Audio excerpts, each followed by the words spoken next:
Pemirsa ya, Komisi Pemilihan Umum KPU mengatakan tingkat partisipasi pemilih pada Pilkada 2024 menurun dibanding Pilpres dan Pileg 2024. KPU mengatakan partisipasi pemilih Pilkada di bawah 70%.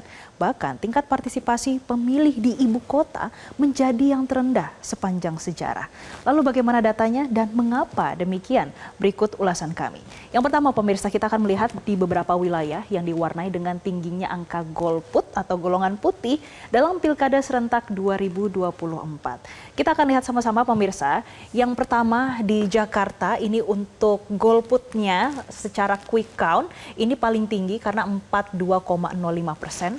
Kemudian disusul dengan Jawa Barat 33,66%. Setelah Jawa Barat ke Jawa Timur yang 30,15% dan juga Jawa Tengah 26,44%. Dan pemirsa, untuk diketahui bersama, untuk di Jakarta angka ini menjadi persentase tertinggi sepanjang sejarah golput di Jakarta semenjak di tahun 2007. Dan kita akan melihat kenapa sih sebetulnya dan bagaimana datanya terkait di DKI Jakarta atau di ibu kota. Jadi ini pemirsa terkait dengan jumlah partisipasi pemilih pada pemilihan kepala daerah atau Pilkada Jakarta 2024 yang dilaporkan menjadi yang terendah sepanjang sejarah. Dan berdasarkan data yang dirilis Komisi Pemilihan Umum atau KPU DKI Jakarta, di Pilkada 2024 ini terdapat 8.214.007 orang dalam daftar pemilih tetap. Namun pemirsa, realitanya pasca penghitungan yang dilakukan oleh KPU Jakarta, angka partisipasi pemilih hanya 53,05%.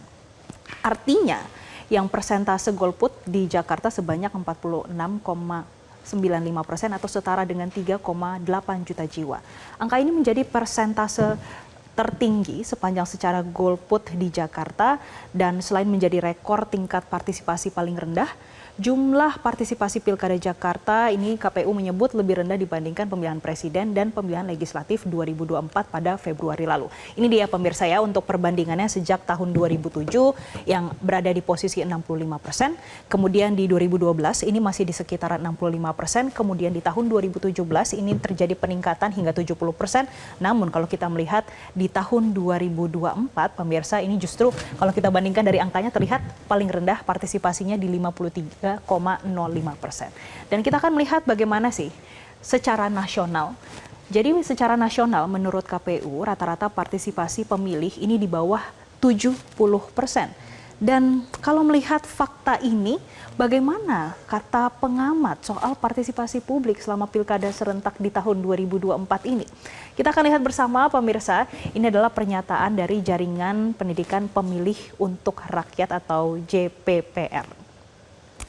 Kita lihat bersama untuk pendapat dari pengamat yang menyoroti permasalahan terkait tingginya angka golput pada Pilkada serentak 2024, yang mana angka ini menunjukkan perlunya upaya lebih keras dari penyelenggara pemilu dan pemerintah untuk meningkatkan kesadaran politik masyarakat. Dan mengapa sih hal demikian bisa terjadi? Nah, ia juga memiliki beberapa pendapat sejumlah faktor yang mempengaruhi tingkat partisipasi untuk Pilkada serentak di tahun 2024 yang partisipasinya menurun dibandingkan Pilpres dan juga Pileg di 2024. Jadi Guslan mengatakan ada beberapa faktor utama yang mempengaruhi rendahnya angka partisipasi publik di pemilu ataupun pilkada, yakni yang pertama penyelenggaraan Pilkada 2024 yang berdekatan dengan pemilu di 2024 pemirsa. Ini lebih ke Pilpres dan juga Pileg yang sudah dilaksanakan di bulan Februari, kemudian selanjutnya di bulan November ini dilaksanakan Pilkada serentak. Kemudian ia juga menyoroti terkait dengan durasi kampanye kandidat pilkada yang singkat.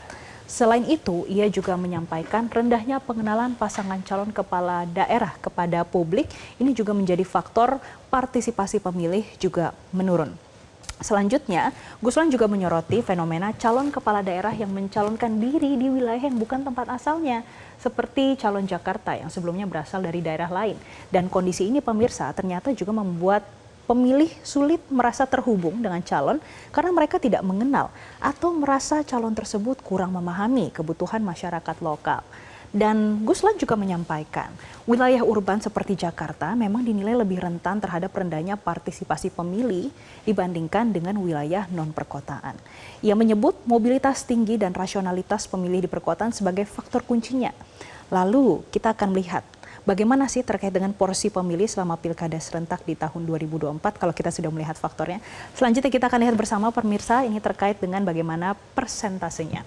Oke, jadi persentase pemilih pilkada 2024 ini dari berbagai generasi pemirsa. Yang pertama dari Gen Z ini 25,69%. Dilanjutkan dengan milenial yang 33% dan Gen X 27,04% dan baby boomer 12,67% serta boomer atau pre-boomer ini 1,34%. Kalau kita melihat dari data ini yang paling tinggi adalah partisipasi dari milenial yaitu sebesar 33%. Bagaimana pemirsa melihat partisipasi pemilih ini? Apakah perlu evaluasi? Dan melihat fakta penurunan angka partisipasi pemilih pada pilkada serentak, apa sebetulnya menjadi catatan dan evaluasi? Ulasannya kami akan hadirkan usai jeda berikut ini. Jelajahi cara baru mendapatkan informasi. Download Metro TV Extend sekarang.